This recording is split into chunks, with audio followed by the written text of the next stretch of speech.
Chapter 4. Thus the word of Samuel came to all Israel. Now Israel went out to meet the Philistines in battle, and camped beside Ebenezer, while the Philistines camped in Aphek. The Philistines drew up in battle array to meet Israel. When the battle spread, Israel was defeated before the Philistines, who killed about 4,000 men on the battlefield. When the people came into the camp, the elders of Israel said, "Why has Yahweh defeated us today before the Philistines? Let us take to ourselves from Shiloh the ark of the covenant of Yahweh, that it may come among us and deliver us from the power of our enemies."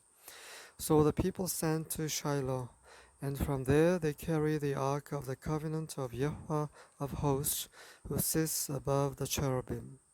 And the two sons of Eli, Hophni and Phinehas, were there with the ark of the covenant of God. As the ark of the covenant of Yahweh came into the camp, all Israel shouted with a great shout, so that the earth resounded. When the Philistines heard the noise of the shout, they said, "What does the noise of this great shout in the camp of the Hebrews mean?" Then they understood that the ark of Yahweh had come into the camp. The Philistines were afraid, for they said, "God has come into the camp." And they said, "Woe to us, for nothing like this has happened before. Woe to us! Who shall deliver us from the hand of these mighty gods? These are the gods who smote the Egyptians with all kinds of plagues in the wilderness. Take courage and be men, O Philistines, or you will become slaves to the Hebrews, as they have been slaves to you. Therefore be men and fight."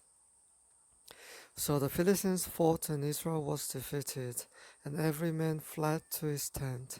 And the slaughter was very great, for there fell of Israel 30,000 foot soldiers, and the ark of God was taken, and the two sons of Eli, Hophni and Phinehas, died.